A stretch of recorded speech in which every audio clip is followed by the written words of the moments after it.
నమస్కారం, వార్తలకు స్వాగతం. ముందుగా ముఖ్యాంశాలు. పులివెందుల రిటర్నింగ్ అధికారికి నామినేషన్ పత్రాలు అందజేసిన సీఎం జగన్.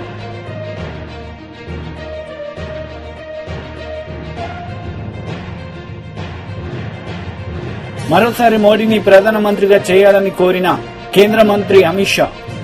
సిద్దిపేట జనసభలో ప్రసంగం.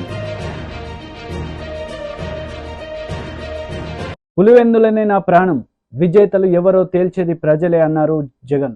సర్వమత ప్రార్థనల అనంతరం నామినేషన్ వేసేందుకు వెళ్లే ముందు పులివెందుల సిసిఐ గ్రౌండ్ లో జరిగిన సభలో ఆయన మాట్లాడారు. చిన్నాన్న గారి విషయానికి వద్దాం. ఇక మా చిన్నాన్న గారి విషయానికే వద్దాం. మా వివేకం చిన్నాన్నను ఎవరు చంపారో, ఎవరు చంపించారో ఆయనకు, ఆ దేవుడికి, ఈ జిల్లా ప్రజలందరికీ కూడా తెలుసు ఏం జరిగింది అన్నది. కానీ బురద జల్లేందుకు ఇద్దరు చెల్లెమ్మలను ఎవరు పంపించారో, వారు వెనకాల ఎవరు ఉన్నారో మాత్రం మీ అందరికీ కూడా రోజు కనిపిస్తూనే ఉంది. ఇంకా ఆశ్చర్యం ఏమిటో తెలుసా,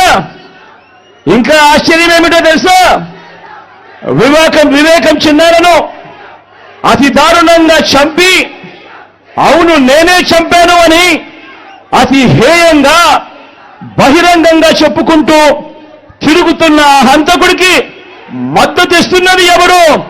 మీరే రోజు చూస్తున్నారు కదా అని అడుగుతా ఉన్నాను.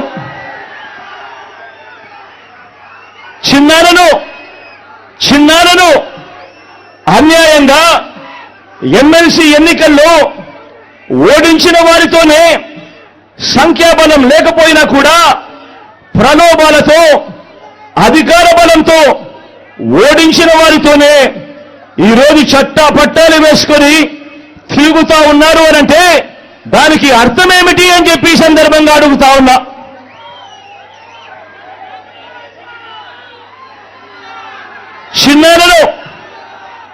చిన్నానకు రెండో భార్య ఉన్న మాట వాస్తవం అవునా కాదా? ఆ రెండో భార్యతో తనకు సంతానం ఉన్న మాట వాస్తవం అవునా కాదా? అవినాష్ అక్కడికి ఎవరు ఫోన్ చేస్తే వెళ్ళాడు వంటి అనేక ప్రశ్నలు అవినాష్ తన అనేక ఇంటర్వ్యూస్ లో, తన ప్రెస్ కాన్ఫరెన్స్ లో తాను లేవనెత్తిన ప్రశ్నలు సహేతుకమే కదా అని చెప్పి ఎవరైనా అవినాష్ వైపు ఎవరైనా మాట్లాడితే చాలు వెంటనే వారి మీద కూడా అడ్డగోలు ఆరోపణలు చేస్తూ కుట్ర రాజకీయాలు చేస్తా ఉండడం ధర్మమేనా అని చెప్పి ఈ సందర్భంగా ప్రతి ఒక్కరిని కూడా అడుగుతా ఉన్నా. ఆలోచన చేయమని చెప్పి ప్రతి ఒక్కరిని కూడా అడుగుతా ఉన్నా. ఇలా చిన్నాన్నను ఓడించిన వారిని గెలిపించాలని వైఎస్ఆర్ కాంగ్రెస్ పార్టీ అధినేత ముఖ్యమంత్రి వైఎస్ జగన్మోహన్ రెడ్డి పులివెందుల వైఎస్ఆర్సీపీ అసెంబ్లీ అభ్యర్థిగా నామినేషన్ దాఖలు చేశారు. పులివెందుల సిఎస్ఐ గ్రౌండ్లో బహిరంగ సభలో ప్రజలను ఉద్దేశించి ప్రసంగించిన అనంతరం నేరుగా మినీ సెక్రటేరియల్లోని ఆర్ఓ ఆఫీస్కి వెళ్లారు. పులివెందుల రిటర్నింగ్ అధికారికి నామినేషన్ పత్రాలు అందజేశారు. ఈ కార్యక్రమంలో కడప ఎంపీ వైఎస్ అవినాష్ రెడ్డి పాల్గొన్నారు.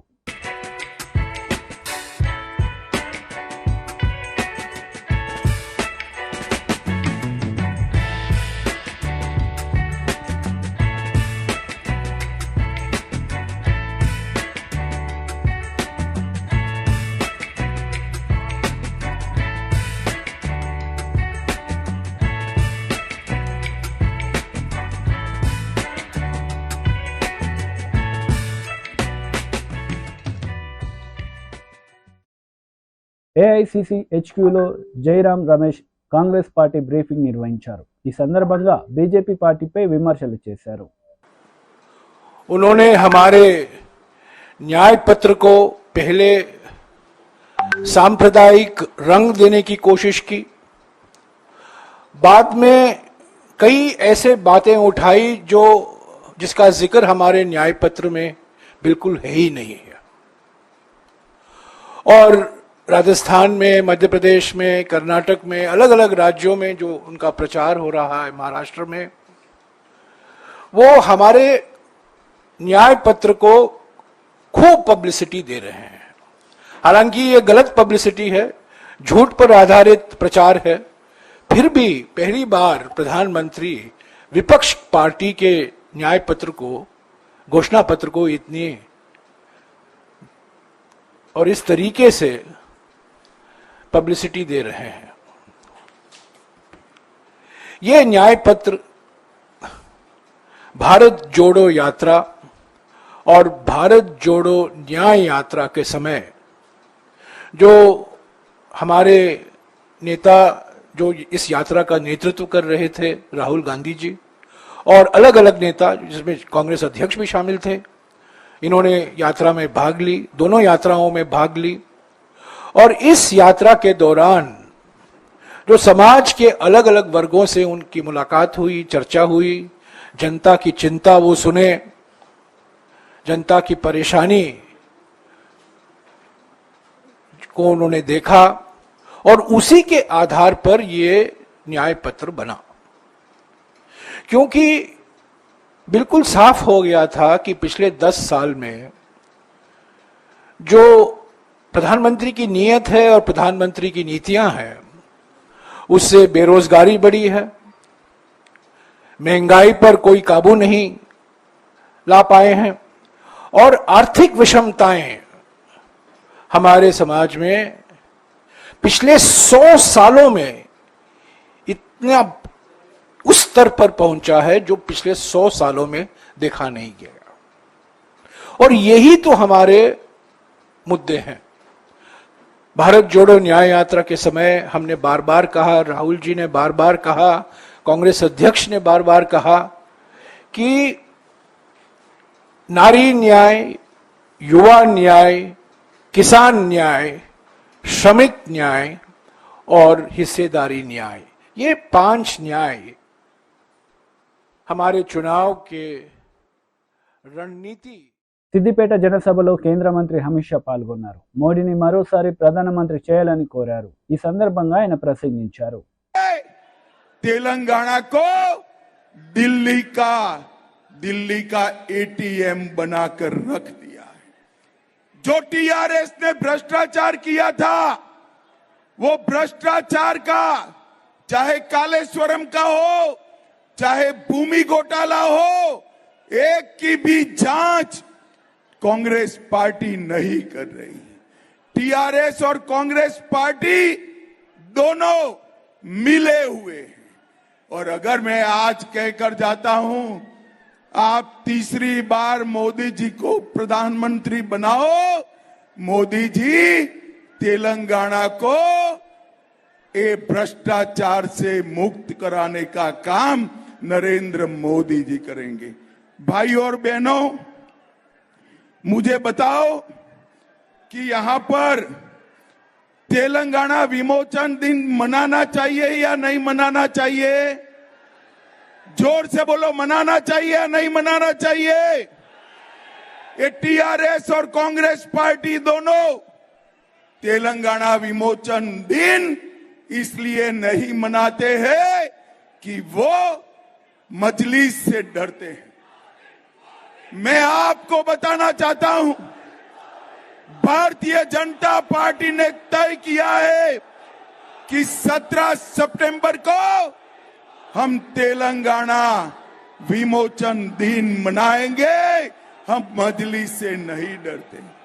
और आज मैं तेलंगाना के लोगों को कहकर जाता हूं, भारतीय जनता पार्टी ने निर्णय किया है कि मुस्लिम रिजर्वेशन जो यहां पर टीआरएस और कांग्रेस ने किया है, हम उसको समाप्त कर एससी, एसटी और ओबीसी का रिजर्वेशन करने का काम भारतीय जनता पार्टी करेगी।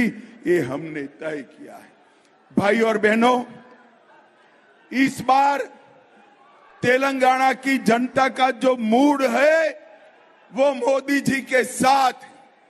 तेलंगाना की जनता ने तय किया है कि हर सीट से मोदी जी को कमल को खिलाकर दिल्ली भेजना है।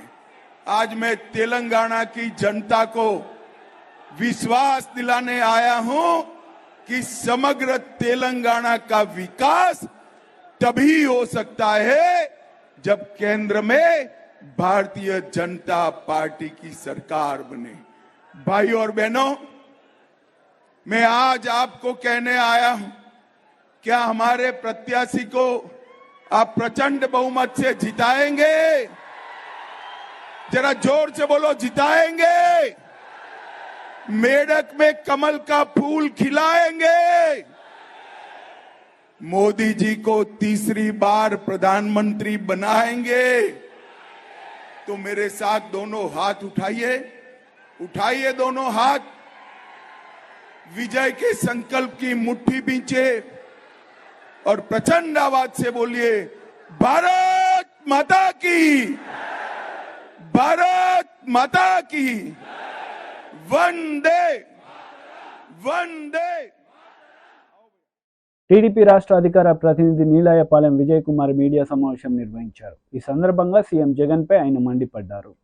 గత సంవత్సరం అంటే మార్చికి పూర్తయిన ఆర్థిక సంవత్సరంలో జగన్మోహన్ రెడ్డి గారి యొక్క లిమిట్, అప్పు లిమిట్ 45,000 సంథింగ్, అంటే 47,000 తీసుకున్నాం. ఆయన ఎక్కువ అప్పులు తెచ్చాడు, దాదాపు 69,000 కోట్లు తెచ్చాడు. బట్ సెంట్రల్ ఇచ్చిన లిమిట్ మాత్రం 47,000, 45,000 సంథింగ్ చేంజ్. ఈసారి 1+1 ఆఫర్ కింద డబుల్ ఇచ్చారంట, డబుల్ బొనాంజా బంపర్ ఆఫర్. ఎట్లా వచ్చిందో ఏమో. సరే, వాళ్ళు బంపర్ ఆఫర్ ఇవ్వడం, మన జగన్మోహన్ రెడ్డి గారు ఎంబడే దాన్ని అమల్లో పెట్టేయటం. ఏప్రిల్ నెల 3వ తేదీన పెన్షన్లకు కూడా డబ్బు లేకుండా, ఆ అప్పు వస్తే కానీ ఇవ్వడానికి వీలు లేకుండా ఆ నెపాన్నంతా తెలుగుదేశం పార్టీ మీద నెట్టడానికి ప్రయత్నించి ఫెయిల్ అయిపోయి మొత్తం మీద అప్పు తెచ్చుకొని పెన్షన్లు అయితే ఎట్లయితే ఇచ్చారంటే, అప్పు చేస్తే కానీ పెన్షన్లు కూడా ఇవ్వని స్టేజ్కి వచ్చేసారన్నమాట. అందుకని ఎంత వీలైతే అంత అప్పు తెచ్చుకోవాలని ఆయన ఆశయం. అసలు ఇంత అప్పులు ఎట్లా వచ్చాయి? 1 లక్ష రూపాయలు, దాదాపు 1 లక్ష కోట్లు, 94,000 కోట్లు ఇప్పుడే వచ్చిందంటే ఇంకో 5,000-6,000 కోట్లు ఎక్కువ తీసుకోవడం పెద్ద కష్టమేం కాదు. 1,00,000 కోట్ల రూపాయలు అప్పు ఎలా అడిగావు జగన్మోహన్ రెడ్డి? ఏ బేసిస్ మీద అడిగావు? మాకు తెలిసిన ఆర్థిక దీని ప్రకారం ఏమంటారు, మన బుగ్గన రాజేంద్ర రెడ్డికి చాలా పెద్ద తెలుసు, ఆయన అందరినీ ఎగతాలు చేస్తుంటాడు. సో ఫ్రెషర్లని అదని ఇదని తెగతాలు చేస్తుంటారు. ఆయన చాలా ఎంబీఏ చదువుకున్నాడు, ఆయనకి ఎకనామిక్స్ బాగా తెలుసు. మేమంతా ఎకనామిక్స్ చదువుకున్న వాళ్ళం, మాకేం తెలుసు ఎకనామిక్స్, ఆయన అయితే ఎంబీఏ చదువుకున్నాడు.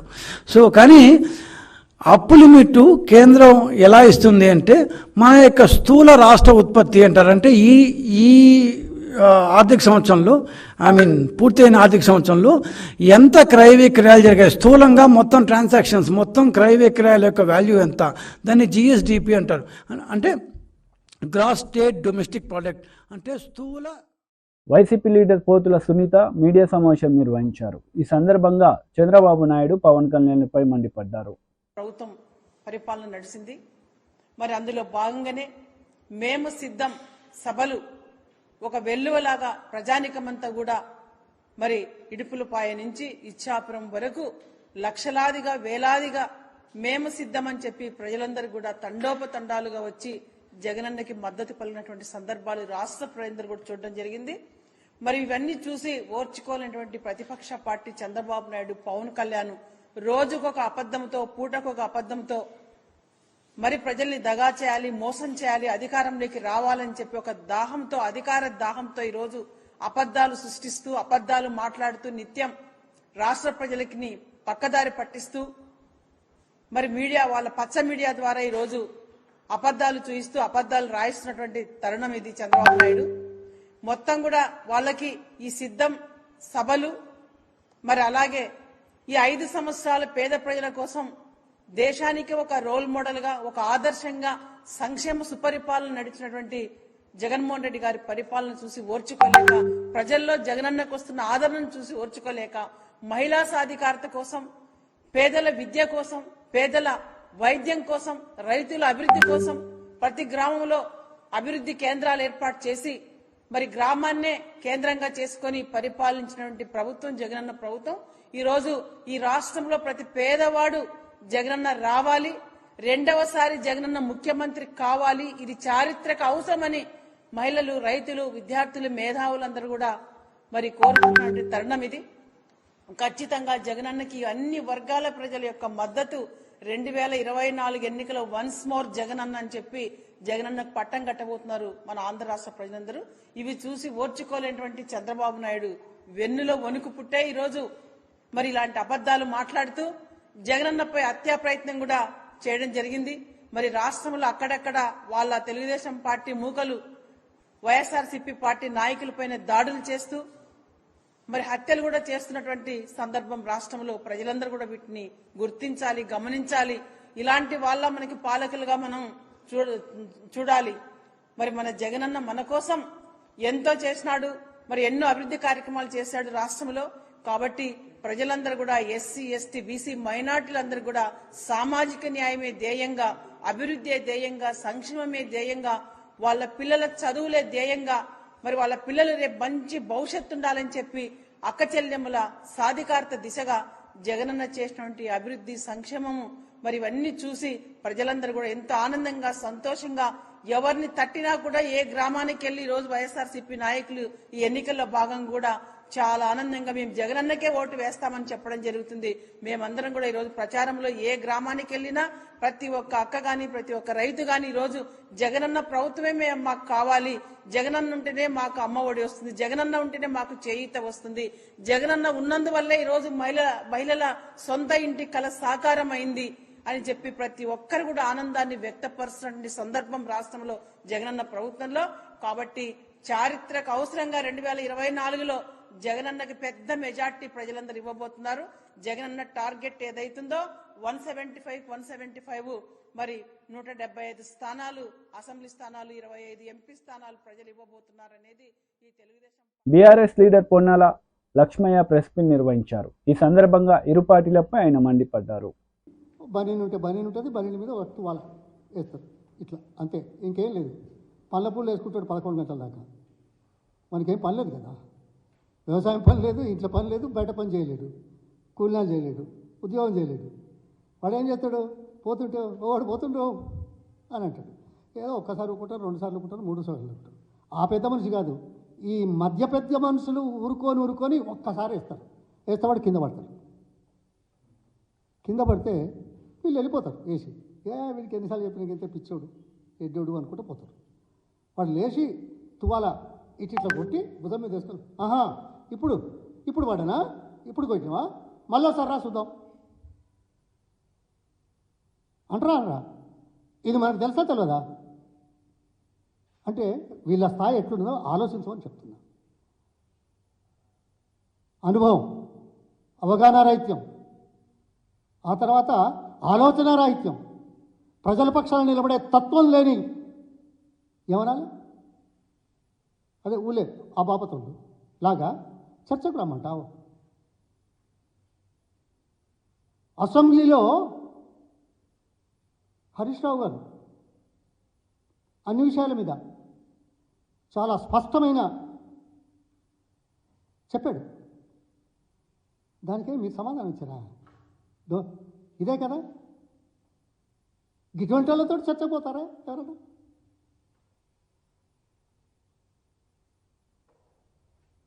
ఓకే, నేను కాదు ఇంకెవరన్నా సోనియా గాంధీతో, ఖర్గే గారితో, రాహుల్ గాంధీ గారితో, ప్రియాంక గారితో ఛాలెంజ్ చేస్తే ఇదేమన్నా అయ్యేదా, ఒప్పుకునేదా? నీ పార్టీ అనుభవం ఉన్న వాళ్ళతో మేము చర్చ పెడతాం. 120 రోజుల పరిపాలన ఏమేమి మాట్లాడినావు తెలియదా? ఎలక్షన్ ముందు ఏం మాట్లాడినావు, ఎలక్షన్లు ఏం మాట్లాడుతున్నావు, ఎలక్షన్ తర్వాత ఏం మాట్లాడుతున్నావు? ఎందుకయ్యా ఇవి దాటేసే కార్యక్రమాలు, మభ్యపెట్టే కార్యక్రమాలు? ఓట్ల సందర్భంలో దమ్ము ధైర్యం ఉంటే మీ హామీల మీద మాట్లాడాలి. మేము చేశామని ధైర్యంగా ముందుకు రండి. వస్తున్నావా? ఏదైనా మీటింగ్లో చెప్తున్నావా? ఫ్రస్ట్రేషన్లో ఉండి అక్కర్రాని కూతలు కూస్తున్నావు. నీ భాష ఏంటి? ఇది తెలంగాణ ప్రజలకు అవమానం కాదనుకుంటున్నావా? తెలంగాణ ప్రజలు గుర్తించలేరనుకుంటున్నావా? అదేదో తాడేసి ఉంచితే ఎవరెస్ట్ శిఖరం కిందికి వస్తుందని చెప్పే బాపతున్నట్టున్నది. లేకుంటే ఓ చెట్టు కొమ్మకు ఓ తాడేసి చెట్టును వలగొడుతున్న శివుడు అన్నట్టున్నది. ఏం చెప్పాలి, ఏం మాట్లాడాలి?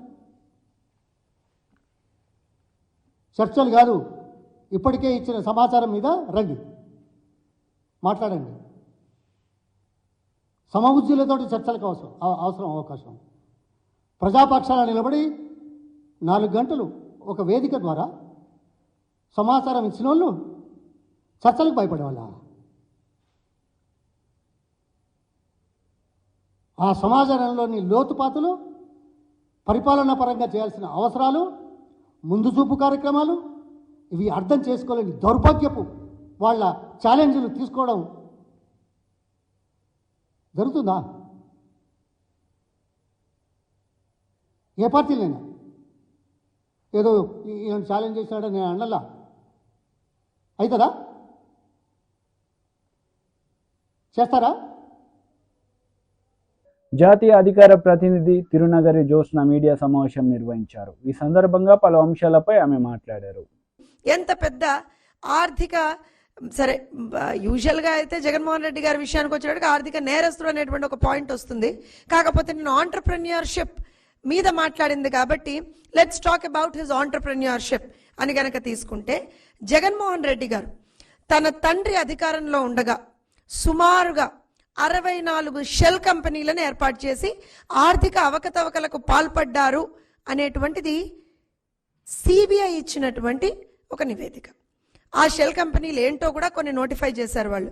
అది వాన్పిక్ కావచ్చు, ఆల్ఫా అవెన్యూస్ కావచ్చు, లేకపోతే గిల్క్రిస్ట్ ఇన్వెస్ట్మెంట్ కావచ్చు, లేకపోతే జెమ్ ఫైనాన్షియల్స్ కావచ్చు, Trident Temper limited, Weave promoters private limited, MKSS software, లేకపోతే సిఎన్ఆర్ కన్స్ట్రక్షన్స్, ఇలా తీసుకుంటే మాంట్లే రియల్టర్స్, ఇలా తీసుకుంటే ఇందాక నేను చెప్పినట్టుగా 64 షెల్ కంపెనీలను ఐడెంటిఫై చేశారు. సిబిఐ ఐడెంటిఫై చేశారు, వాటిని నోటిఫై చేశారు. సో మల్బానీ group, Sigma oxygen, Sai Surya, వామ్ హౌస్ ఇవన్నీ తీసుకున్నాం. సరే, 2014 నుంచి 2019 వరకు ఏం చేశాడు జగన్మోహన్ రెడ్డి? ఒక షెల్ కంపెనీ కూడా ఏర్పాటు చేయాలి.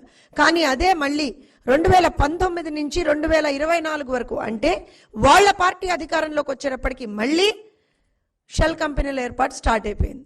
సో ఈ 3 సంవత్సరాల్లో ఈ 5 సంవత్సరాల్లో మనం కనుక చూస్తే మళ్ళీ కొత్తగా షెల్ కంపెనీలు ఏర్పాటు చేస్తాడు. అది మనం షిర్డీ సాయి ఎలక్ట్రికల్స్ అని తీసుకోండి, ఆదాన డిస్టిలరీస్ తీసుకోండి, ఇండోసోల్ తీసుకోండి. సరే, వీటిని కొన్ని బినామీల పేర్లతో నడుపుతున్నాడా, ఏం చేస్తున్నాడా అనేటువంటిది అందరికీ విదితమైనటువంటి విషయమే. ఇవన్నీ కనుక చూస్తే అసలు జగన్మోహన్ రెడ్డికి ఆంటర్ప్రెన్యూర్షిప్ అనేటువంటి పదానికి అసలు ఎక్కడన్నా అర్థం ఉందా? ఎక్కడన్నా అసలు పొంతనుందా? అసలు నిజంగా ఆ పదానికి జగన్మోహన్ రెడ్డికి ఒక స్పెల్లింగ్ అన్నా తెలుసా అనేటువంటిది వాళ్ళందరూ ఆలోచిస్తున్నారు. ఎందుకంటే 2004కి ముందర ఉన్న ఇంటిని కూడా అమ్ముకోవాల్సినటువంటి పరిస్థితి ఉంటుందేమో అనేటువంటి ఒక పరిస్థితుల్లో ఉన్నటువంటి ఆ కుటుంబం ఆ తర్వాత 2004 తర్వాత 1000 కోట్ల ఆస్తుల్ని ఎలా గడించింది? ఇది సింపుల్గా అంటే ఇంత తక్కువ వ్యవధిలో అన్ని 1000 కోట్ల ఆస్తులు ఎలా వచ్చాయి అనేటువంటిది ఈ వ్యాఖ్య మీరో నేనో ఇంకోళ్ళో చేసింది కాదు. సాక్షాత్తు దేశ అత్యున్నత న్యాయస్థానం సుప్రీంకోర్టు చేసినటువంటి వ్యాఖ్య. ఏ రోజున? 2012 సెప్టెంబర్ 14వ తారీఖున చేసినటువంటి వ్యాఖ్య. అలానే గనక తీసుకుంటే ఒక వ్యక్తి కేవలం 10 ఏళ్లలో 1000 కోట్ల రూపాయల్ని ఎలా సంపాదించారు? దర్యాప్తు పూర్తయ్యేదాకా బెయిల్ సాధ్యం కాదు. ఇది అదే 2012లో అక్టోబర్ 5వ తేదీన బెయిల్ పిటిషన్ను కొట్టేస్తూ కోర్టు ఇచ్చినటువంటి వ్యాఖ్య. ఇలా గనక తీసుకుంటే నిజంగా కూడా అన్ని 1000 కోట్ల ఆస్తులు జగన్మోహన్ రెడ్డి ఎలా సంపాదించాడు? నిజంగా పాపం నిన్న అమ్మాయి అడిగినట్టుగా ఆంటర్ప్రెన్యూర్షిప్ స్కిల్సా, లేకపోతే దోచుకోవడం అనేటువంటి ఒక స్కిల్ని నిజంగా కూడా నాకు తెలిసి దాంట్లో పిహెచ్డినో ఇంకేదన్నానో చేసినటువంటి జగన్మోహన్ రెడ్డి స్కిల్లా అనేటువంటిది ఆలోచించాల్సినటువంటి పరిస్థితి.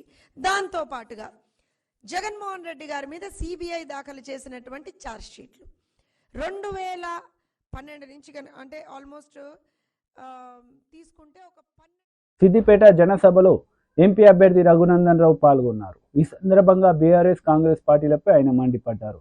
అధికారంలోకి వచ్చాక రైతు రుణమాఫీ చేస్తాన్న రేవంత్ రెడ్డి రుణమాఫీ చేశావా అని ప్రశ్నించారు. నవంబర్ డిసెంబర్ లో రిజల్ట్ వచ్చినప్పుడు కాంగ్రెస్ పార్టీకి ఒక ఆయన పోటీ చేసిండు, పూజల హరికృష్ణ అని. 20,000 రాలే తమ్మునికి, ఓడిపోయిండు పాపం. కానీ ఇలా రోజు సిద్దిపేటలో రోడ్లకి మోరీలకి ఎవరు కొబ్బరికాయలు కొడుతురు? పూజల హరికృష్ణ కొబ్బరికాయ కొడుతుండు. 30 మంది కౌన్సిలర్లు ఉన్నారు. ఒక్కడన్న పోయి మా ఎమ్మెల్యే రాకుండా ఎట్లా కొబ్బరికాయ కొడతామని ఒక్కడన్న అడ్డం పోయిందా? పోలేదంటే హరీష్ రావు మీద సిద్దిపేట వాళ్ళకి ప్రేమ ఉన్నదా, కోపం ఉన్నదా, భయం ఉన్నదా అనేది ఒకసారి అర్థం చేసుకోవాలి. ఇలా అధికారం పోయింది, హరీష్ రావు సిద్దిపేట కొత్తలేడు. ఎందుకంటే పోలీసు వాళ్ళు గౌరవిస్తలేరు. ఆయనకు వంతపాడే సురేందర్ రెడ్డి లేడు. ఉన్నాడా సురేందర్ రెడ్డి? ఉన్నాడా సురేందర్ రెడ్డి?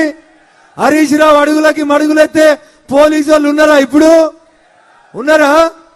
అందుకని హరీష్ రావు కూడా వస్తలేడు. వస్తే కూడా అప్పుడప్పుడు మెల్లగా ఇట్లొచ్చి సాటికి వచ్చి సాటికి పోతా ఉన్నాడు. అంతేనా? అందుకని భారతీయ జనతా పార్టీ నాయకులకి, కార్యకర్తలకు నేను సవినయంగా ఒకటే విజ్ఞప్తి చేస్తా ఉన్నా.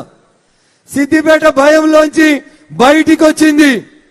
సిద్దిపేట ఇయ్యలో 40 ఏళ్లుగా 1985లో చంద్రశేఖరరావు గెలిచిన నాటి నుంచి ఇయ్యాలటి దాకా ఒకటే కుటుంబం సిద్దిపేటను దోసుకుంటే ఆ సిద్దిపేట ప్రజలు చంద్రశేఖరరావు గారి కుటుంబాన్ని, హరీష్ రావు గారిని వద్దనుకున్నారు. కాబట్టి ఇలా సిద్దిపేట గడ్డ మీద భారతీయ జనతా పార్టీ కోసం ఇంతమంది కార్యకర్తలు వచ్చి నినదించారనేది ఒక్కసారి మీరందరూ కూడా గుర్తుంచుకోవాలి.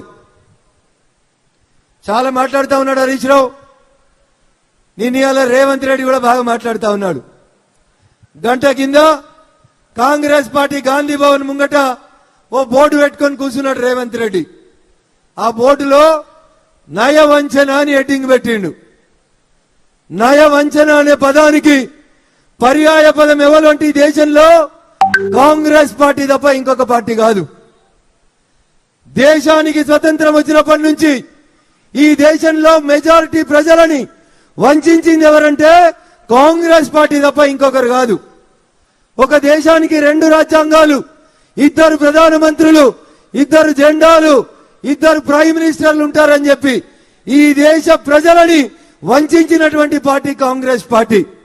ఆ కాంగ్రెస్ పార్టీ ఆఫీస్ ముంగట నయవంచన అని ఒక బోర్డు పెట్టుకొని రేవంత్ రెడ్డి కూర్చొని ధర్నా చేస్తున్నట్టు నాటకం చేస్తుండు. నేను సిద్దిపేట గడ్డ మీదకి వెళ్ళి రేవంత్ రెడ్డి గారిని అడుగుతున్నా, ఎన్నికలు అయిపోగానే డిసెంబర్ 9వ తారీఖు నేను ముఖ్యమంత్రి అయితే వెంటనే ప్రతి రైతుకి 2 లక్షలు రైతు రుణమాఫీ చేస్తా అన్నాడు. అయిందా రుణమాఫీ? ఇగో రేవంత్ రెడ్డి దీన్ని అంటారు నయవంచన. అంటే ఓట్లేయించుకొని గడ్డకెక్కి ముఖ్యమంత్రిగా ప్రమాణం చేసి 4 నెలలు అయితే కూడా 2 లక్షల రైతు రుణమాఫీ చేయలేదు కదా. ఇగో దీన్ని అంటారు రేవంత్ రెడ్డి గారు నయవంచన అని దీన్ని చెప్తారు. ఏం చెప్పిండు? పెద్ద కొడుకు 2,000 ఇస్తుండు, ముసలవ్వకిత్తే ముసలాయనకి ఇత్తలేడు. ఇంటికి 2 పింఛన్లు కావాలంటే ముసలవ్వకి ముసలాయనకి ఇద్దరికి మనిషికి 4,000 పింఛన్ కావాలంటే కాంగ్రెస్ పార్టీకి ఓటేయండి, వచ్చే డిసెంబర్ నుంచి మేము 4,000 పింఛన్ ఇస్తా అన్నాడు. అక్క ఎవరికైనా 4,000 పింఛన్ వచ్చిందా? గిడ కూర్చున్న మా వాళ్ళు చెప్పాలి, ఎవరికైనా 4,000 పింఛన్ వచ్చిందా? రాలేదా? వచ్చిందా? జర గట్టిగా చెప్పాలి, గిట్టిగా వచ్చేదాకా. 4,000 పింఛన్ వచ్చిందా? రాలేదు. ఇగో రేవంత్ రెడ్డి దీన్ని అంటారు నయవంచన. వార్తలు ముగించే ముందు ముఖ్యాంశాలు మరోసారి. పులివెందుల రిటర్నింగ్ అధికారికి నామినేషన్ పత్రాలు అందజేసిన సీఎం జగన్.